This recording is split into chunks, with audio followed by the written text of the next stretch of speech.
और मैं भी जानता हूँ आज का टॉपिक जो है बहुत ज़बरदस्त टॉपिक है, क्योंकि ये एक ऐसा टॉपिक हमने सेलेक्ट किया हुआ है जिसके बारे में अगर हम लोग बात करें तो हम लोग सुनते बहुत बार है मगर करते नहीं है ना। नेटवर्क मार्केटिंग में एडिफिकेशन। अब नेटवर्क मार्केटिंग के बारे में हम सब अच्छी तरीके से जानते हैं। नेटवर्क मार्केटिंग लोगों का बिजनेस होता है। अब लोगों को बिजनेस में जब बात आती है तो हमें डील भी लोगों को ही करना होता है कि नहीं। और जब लोगों को डील करना पड़ता है तो लोगों को डील करने का मतलब होता है, मालूम होता है, हमने एक किताब में पढ़ा था, लोगों को अगर डील करना है तो मेढक तौलने के बराबर है। आप समझ सकते हैं मेढक तौलना? मेढक तौलने का मतलब समझिए क्या होगा कि अगर आप जितने भी मेढक ले जा करके तराजू में रखेंगे ना तो कोई ना कोई भागता रहेगा इधर से उधर। तो वैसे ही होता है नेटवर्क मार्केटिंग में लोगों के साथ में डील करना। हर बढ़िया अच्छे लोग हमारे साथ में आते हैं और हमें उनके साथ में ही काम करना होता है।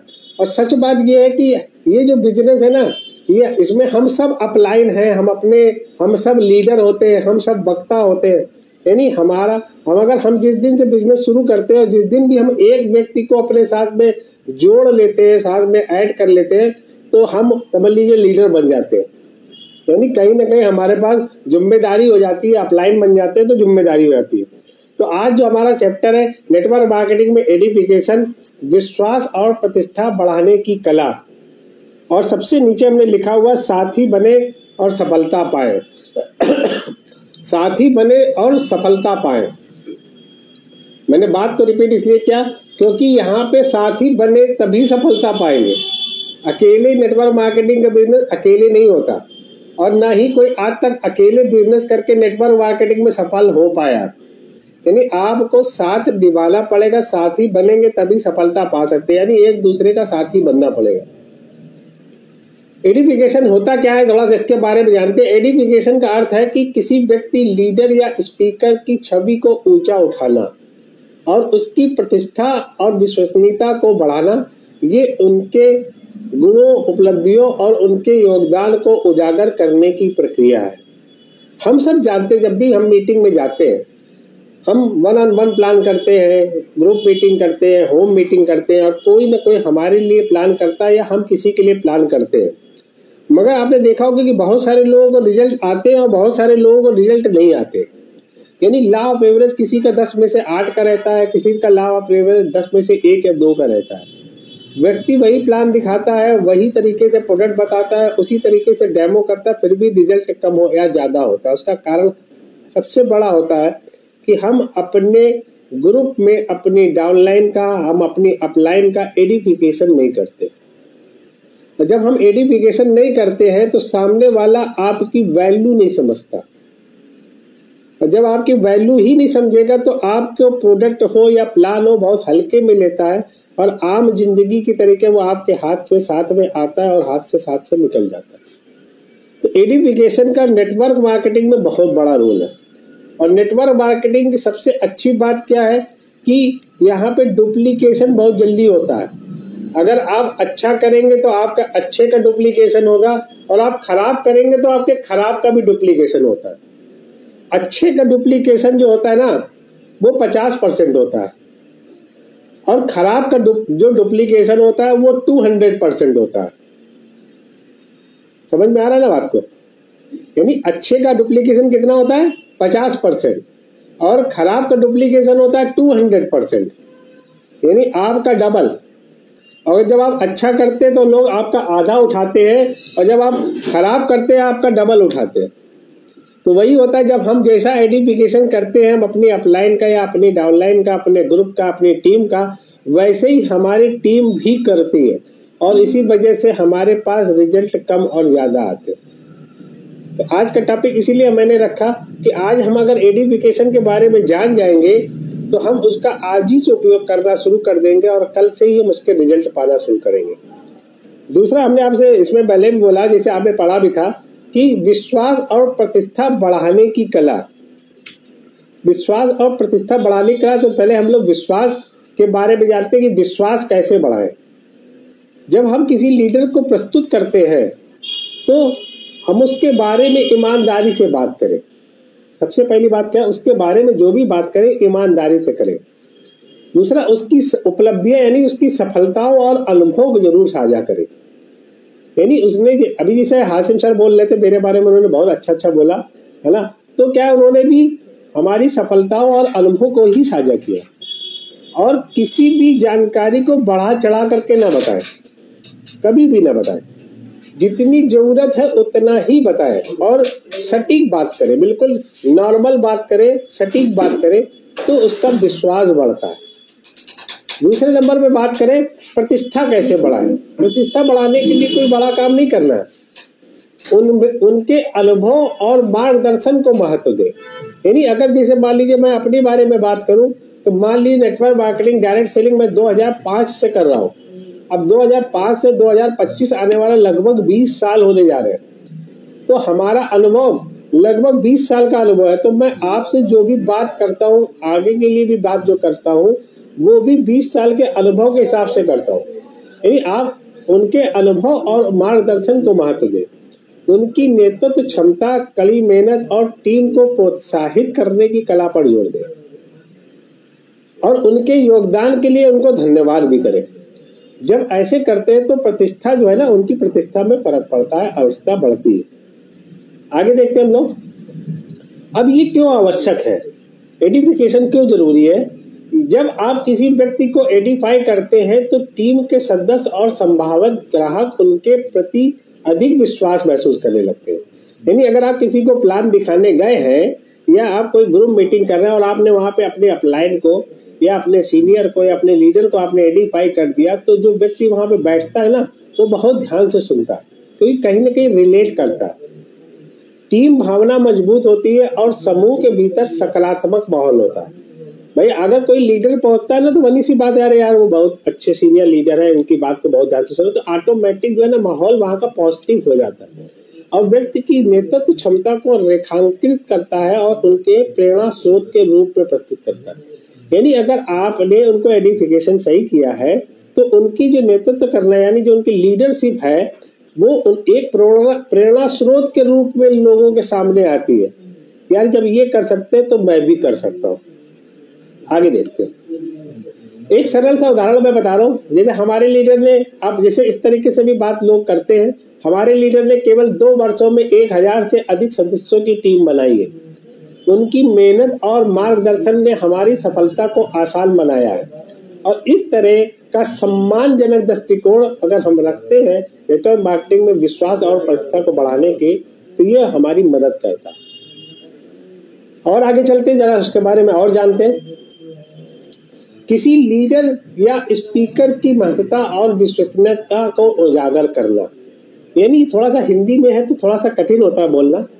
तो इसका मतलब क्या है कि जिस व्यक्ति यानी लीडर या वक्ता को आप प्रस्तुत कर रहे हैं, उनकी उपलब्धियों, गुणों और योगदान का स्पष्ट रूप से सबके सामने रखना, ये दिखाने के लिए कि वो क्यों सम्मानीय और विश्वसनीय है। यानी अगर आप किसी लीडर का प्रमोशन करते हैं या किसी स्पीकर का प्रमोशन करते हैं, तो उनके बारे में ये बताइए कि ये क्यों इस सम्मान के लायक है, ये विश्वसनीय क्यों है। इनकी मीटिंग के बारे में, अब जैसे अब उनको जो है प्रमोशन करना है तो कैसे कर सकते हैं। अब जैसे हम लोग 1-on-1 मीटिंग करने जाते हैं कभी भी, तो जब हम 1-on-1 मीटिंग करने जाते हैं तो उसमें लीडर का प्रमोशन या स्पीकर का या वक्ता का प्रमोशन सामने नहीं करना है और ना कभी करना चाहिए।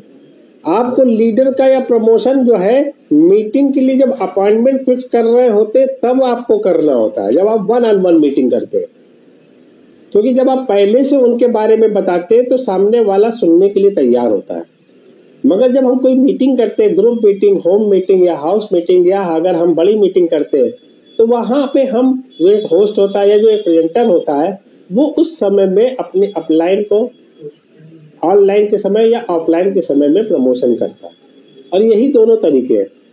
विश्वास बढ़ाने के बारे में अगर बात करें तो अधिकार स्थापित करने और टीम की भावना को बढ़ावा देने में मदद करता है। अगर आपने एक बार उनका टीम में जब आपने विश्वास बढ़ा दिया, तो वो जो भी बात करेंगे ना, उसकी बातों पे उन लोगों को, सामने वाले लोगों को विश्वास आने लगता है।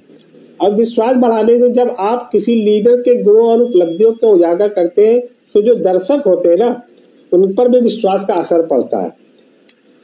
अधिकार स्थापित करने का मतलब क्या है? इससे वो व्यक्ति अपने क्षेत्र के विशेषज्ञ या लीडर के रूप में प्रतीत होता है। यानी आपने जब उसके बारे में बात किया तो वो एक लीडर की तरीके से सामने आपको नजर आएगा।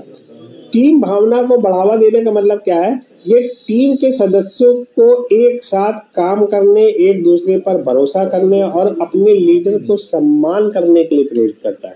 जब आप टीम में एडिफिकेशन करते हैं या आप टीम के सामने एडिफिकेशन करते हैं तो वहां पे क्या होता है? वो आपकी टीम के बढ़ाने का ही काम करता है, आपकी लीडरशिप को निखारने का ही काम करता है एडिफिकेशन। टीम के सदस्यों और संभावित ग्राहकों के बीच का विश्वास बनाना। अब जब आपने एक लीडर का एडिफिकेशन कर दिया तो लीडर का काम क्या होता है? लीडर जब भी टीम के सदस्यों के साथ में या आपके कस्टमर के सामने जब बैठता है, जब आपने एडिफिकेशन के बाद में आपने बैठाया, तो जब उनका विश्वास जो सामने होता है उससे रिजल्ट बहुत अच्छे आते हैं। अपने टीम के सदस्यों और उन लोगों के साथ जो आपके ग्राहक बन सकते हैं, एक मजबूत और एक भरोसेमंद संबंध स्थापित हो जाता है। यानी जब वो एडिफिकेशन आपका करेंगे और प्रमोशन करेंगे तो ऑटोमेटिक आपके कस्टमर को विश्वास बढ़ जाता है। और ये विश्वास तब बढ़ता है जब आप अपने शब्दों, काम और इरादे से ईमानदारी और पारदर्शिता के साथ में करते हैं। लीडर के अधिकार और विश्वसनीयता की स्थापना के बारे में बात करें तो लीडर को एक ऐसे व्यक्ति के रूप में प्रस्तुत करना जो न केवल अपने कार्य क्षेत्र में विशेषज्ञ हो बल्कि टीम के लिए मार्गदर्शक और प्रेरणा का स्रोत भी हो। हर किसी को लीडर बना के आप प्रस्तुत नहीं कर सकते ना। तो जब आप किसी भी लीडर को या किसी भी आप अपनी टीम के सपोर्टर को, अपने डाउनलाइन को अगर प्रमोट करते हैं तो कम से कम उस क्षेत्र में जिस बारे में वो बात करने जा रहा है उसके बारे में उसको जानकारी तो होनी चाहिए ना, विशेषज्ञ होना चाहिए। और साथ में उसकी प्रेरणा का स्रोत और मार्गदर्शक के रूप में बात करें और उनके अनुभव, उपलब्धियों और गुणों को सामने में रख करके ही बात करने से आपकी भी साख मजबूत होगी और उनकी भी साख मजबूत होगी। सकारात्मक और सहयोगी टीम संस्कृति को प्रोत्साहित करना, ये एक ऐसा पॉइंट है जिसे टीम में एक ऐसा माहौल बनाना। जब आप बार बार एडिफिकेशन करते हैं अपने सीनियर का, अपने ग्रुप का, अपने डाउनलाइन का, होम मीटिंग का, तो और सागर जोशी जी का, जब आप बार बार प्रमोशन करते हैं ना तो एक टीम में ऐसा माहौल बनता जाता है और टीम के एक दूसरे के जो सदस्य होते हैं ना वो आपस में समर्थन करने लगते हैं, यानी एक दूसरे को सहयोग भी करते हैं और मिलजुल कर काम भी करने लग जाते हैं। सकारात्मकता और सहयोग की भावना को बढ़ावा देना ताकि हर सदस्य अपनी पूरी क्षमता और योगदान के साथ काम कर सके। यानी जब आप इसको पॉजिटिवली जब आप आगे रिलेट करते हैं तो क्या होता है, आपके जो सदस्य हैं वो पूरी योगदान के साथ में काम करते हैं, यानी योगदान देते हैं। इसका सारांश क्या कहता है, यानी पूरी बात का जितनी बात मैंने बोली इसका सारांश क्या है? ये प्रक्रिया विश्वास, अधिकार और टीम भावना को मजबूत करती है जिससे टीम में अधिक सफल और अनुभवी लोग जो है ना एक शुरुआत सी बन जाती है, शुरुआत होने लगती है। अब जो मैंने पीछे बात करी उसी का रिमाइंडर है। रिमाइंडर क्या है? सबसे पहले अगर हमें यही 3 पॉइंट को ध्यान रखने हैं, आगे भी ध्यान रखने हैं, जो पूरी सारी बातों का एक निचोड़ यहाँ पे आया था कि उपलब्धियां बताएं, यानी आप अपने एडिफिकेशन करते समय अपने सीनियर के उपलब्धियां बताएं, उनके व्यावसायिक सफलता और उनके माइलस्टोन का साझा करें। यानी उन्होंने जो भी किया है पिछले, मान लीजिए मेरे बारे में अगर आप बात करते हैं तो मैंने पिछले 2-3 सालों में जो भी उपलब्धियां पाई आप उसके बारे में चर्चा कर सकते हैं, या आगे जो हमारा ड्रीम है या जो आगे मैं करने जा रहा हूँ उसके बारे में भी उनको साझा कर सकते हैं। उनके गुणों पर जोर दें, यानी उनके समर्पण की भावना, उनके मार्गदर्शन, उनका प्रोफेशनलिज्म, ये सब के बारे में बार बार रिपीट कर सकते हैं और आभार व्यक्त करें। आभार व्यक्त करना बहुत अच्छा होता है, उनके समर्थन के, नेतृत्व के लिए उनको बार बार धन्यवाद दें। यानी जब लीडर आपके साथ में आता है तो उनको वाकई आपको थैंक्स करना ही चाहिए कि उन्होंने अपने कीमती समय निकाल करके आपसे बातचीत करी, आपके लिए काम किया, आपके टीम के लिए काम किया, तो उनको हमें समर्थन और नेतृत्व के लिए धन्यवाद बार बार देना चाहिए। आखिरी में क्या करें क्या ना करें ये जरूरी होता है जानना, क्योंकि बहुत सारी चीजें होती है, हम अच्छी बातें तो सीख लेते हैं मगर कभी कभी कुछ छोटी छोटी बातें हमसे गलतियां के रूप में हो जाती है, गलतियां हम कर लेते हैं। तो क्या करें? उपलब्धियों के बारे में ईमानदारी से बताएं, विशिष्टता के साथ में बताएं और सकारात्मक गुणों का ही योगदान करें, ध्यान दें। कमजोरियों या गलतियों का जिक्र न करें। हर आदमी के अंदर अच्छाइयां भी हैं तो कुछ ना कुछ बुराइयां भी है।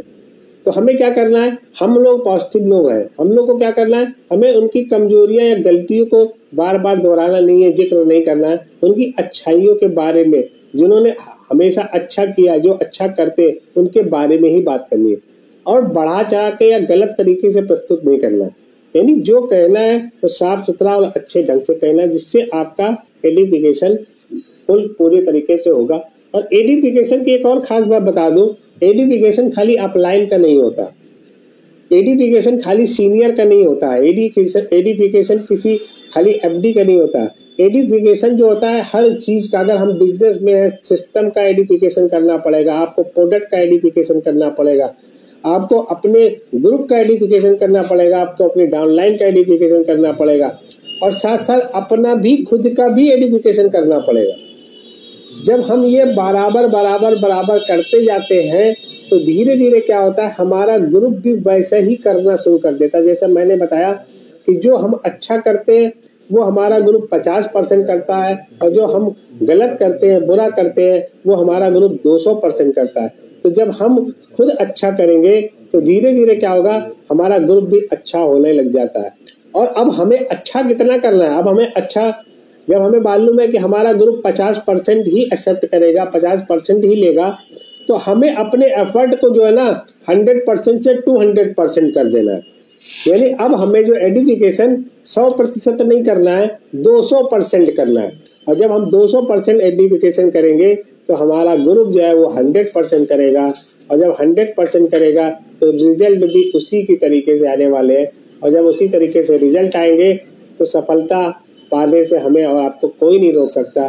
तो ये है हमारा एडिफिकेशन का चैप्टर, जो शॉर्ट समय में जितना हमें जानकारी है, जितना मैं जान सकता हूँ उसके बारे में मैंने जितना पढ़ा है वही मैंने बताया। अच्छा लगा तो बेहतर है और नहीं अच्छा है तो इसके बारे में और बहुत सारी जानकारी भी आप ले सकते हैं। तो थैंक यू दोस्तों, यहीं से मेरी बात अपनी समाप्त होती है दोस्तों। थैंक यू, मिलते हैं फिर हम लोग जल्दी।